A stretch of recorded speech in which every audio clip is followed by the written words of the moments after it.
Hello and welcome back to episode 6 of Two Tall Guys Talking Sales. I'm Kevin. And I'm Sean. And we are 6 times glad you're here. Thanks for being with us today. A couple things. If this is your first time tuning in with us, we spend about 15 minutes talking about salespeople challenges, sales leadership challenges, and we draw this from our experience. Sean and I have built successful careers in a multitude of industries, so we got a lot of experience to draw from, and we're happy to share that with you. But for this next 15 minutes, we're going to spend time talking about specifically, and I've got my question here because Sean's going to tell you why we've got questions here. How does salespeople retain client information and document sales opportunities? So Sean, tee us up here with why we ask these questions. Yeah, so one of the worst things that can happen in sales is your salesperson leaves. Now, there's lots of reasons the salesperson might leave, right? They got sick, let's hope they're okay. Maybe they're not okay. It's the end of their career.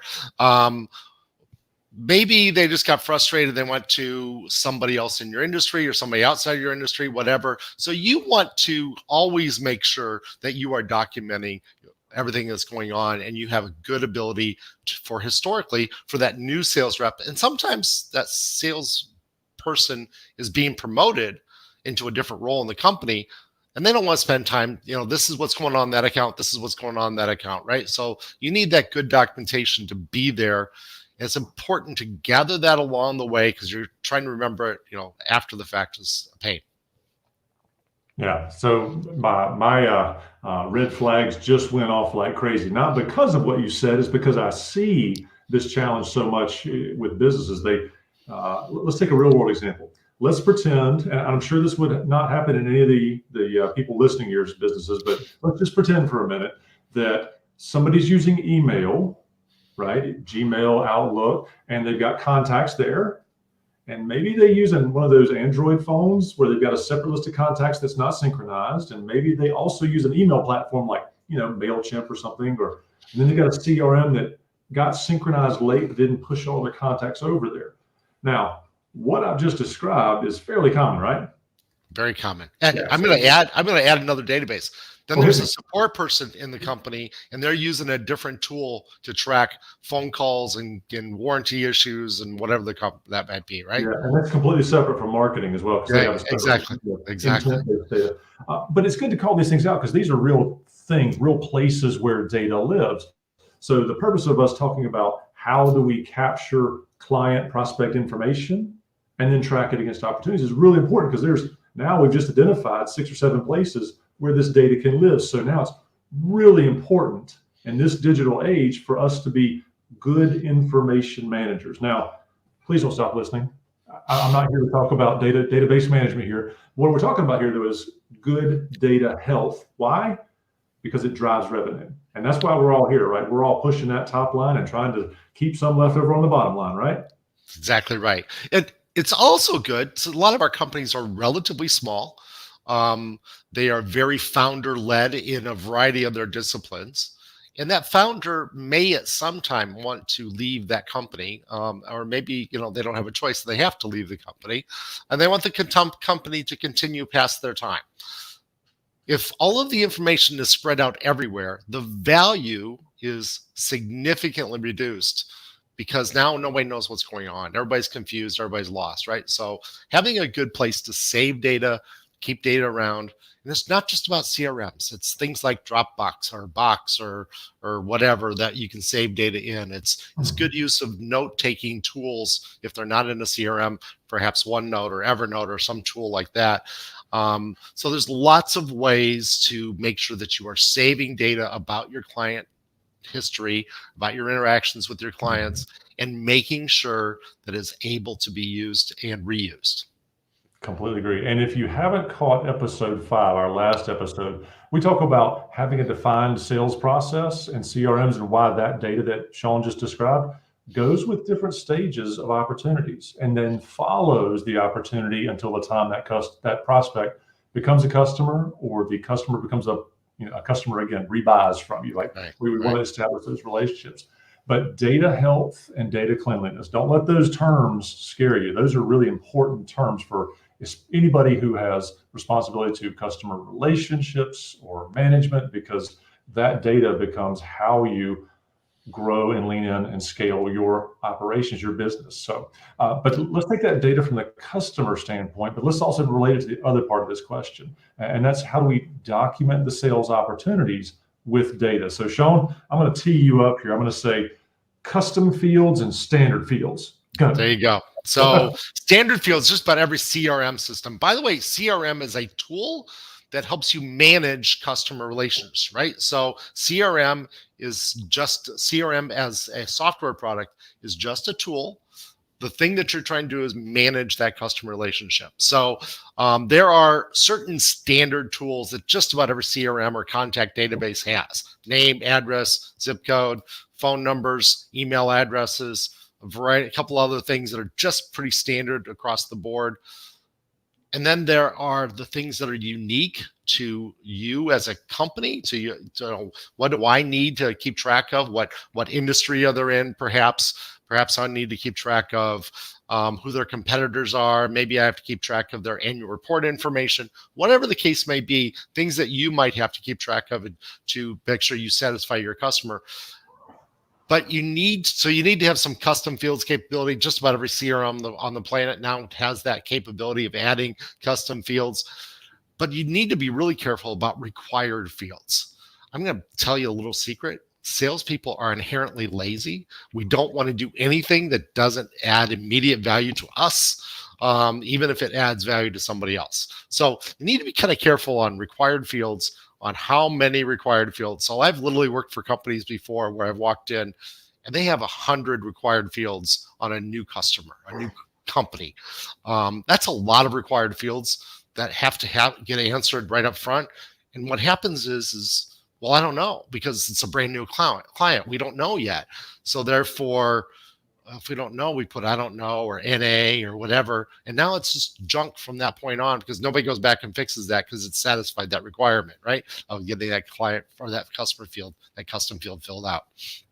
So I think it's important to realize that it has to be enough information that is valuable, but not so much information that it's so tedious that you can't actually do your job. Completely agree. Couple quick examples of where we might use custom fields. You and I both have ERP software, accounting software experience. I typically start with stuff that we can auto match. So when you create something new in a CRM, we use a customer account number from an ERP resource plan. And that's something that a salesperson should not have to enter. That should be an auto match when their credit is approved, those kinds of things. The fun thing that we could probably play a lot of games with is how many special characters are we allowing to use? So, AAA or AAA or A space A kind of naming conventions, those can really trip up sales teams. And that's where we want to really as sales leaders, we want to worry about those to make sure we don't have duplicate accounts. That's an important thing, right? So when we're managing the customer data and information, we need to have some guidelines. But again, to Sean's point, we don't want to have multiple required fields and multiple, points of interest just to create a record for somebody we met at a trade show, right? We just don't know enough yet. Right. So I think it's interesting what you said there about the ERP system, and I think I want to lean into that really quickly. Just because you met somebody at that trade show or at whatever, that doesn't mean that they should be in the ERP system. So don't make that a required thing, right? Right. Absolutely. And on the flip side of that, how we create an opportunity is equally as important. So Sean, I love the way you describe, when you're creating account, but also when you're creating an opportunity. I work with a lot of junior reps, mid-level reps, and then senior reps, like enterprise type accounting reps, account sales reps. And one of the big differentiators in the deals is how they're entered, right? Mm-hmm. The existing customers, you already know a lot more. You have contacts that are, economic buyers versus accounting contacts versus AP or something junior level contacts, support contacts, IT contacts. You know a lot more about the ecosphere within a customer, right? But when you're at the prospect level and you've got this early stage deal, how far do you go with a description of the deal and an initial scope versus a final scope, and how much do you let that evolve? I have some opinions, but I'm curious to know yours. Sure. So I actually fall on the guidelines, and I said this at our last episode, which so it's kind of interesting. The book called Qualified Sales Advisors by John McMahon. In that book, he talks about MEDDIC. I actually use a format of that called MEDPIC that I usually teach my clients. The I is identification of goal or identification of pain, whatever, however you want to I term that I. But that I is really, really important because you need to have that relatively quickly. So for me, that is like the very first thing I want to ask a sales rep. Therefore, it's the very first thing that they have to fill out in that CRM system for that stages that we're going to go through that we talked about last week. But just tell me, what does the customer want to do? I mean, literally tell me in your words what you think that the customer's goal is for doing this, for working with you, Mr. Sales Guy, on this project. Are they trying to save money? Are they trying to increase money? Are they trying to stop their customers from leaving? Are they trying to what is the case, right? So what are they trying to do? And if you can't say that at a high level, then it's probably just a name right now, and that's perfectly fine for a sales rep, but it shouldn't be then propagated up so that everybody in the company is looking at this opportunity that literally it's just, I think there's a heartbeat at this company. I haven't yet talked to them, and that's okay because we all got to start there. So that first level of that CRM, that first stage, should be very, very, very, I think there's a heartbeat at this company, but I'm not sure if that heartbeat works. Right. The foggy mirror test is not a good indicator of the actual value or probability of a deal closing. So documenting the opportunity, I typically require 2 to 3 minimal pieces of information, right? They can always be more. Less is not really desirable because you just don't know enough and can't communicate enough. If you get hit by the turnip truck, it's tough for somebody to pick that up with a limited amount of information and carry that deal forward.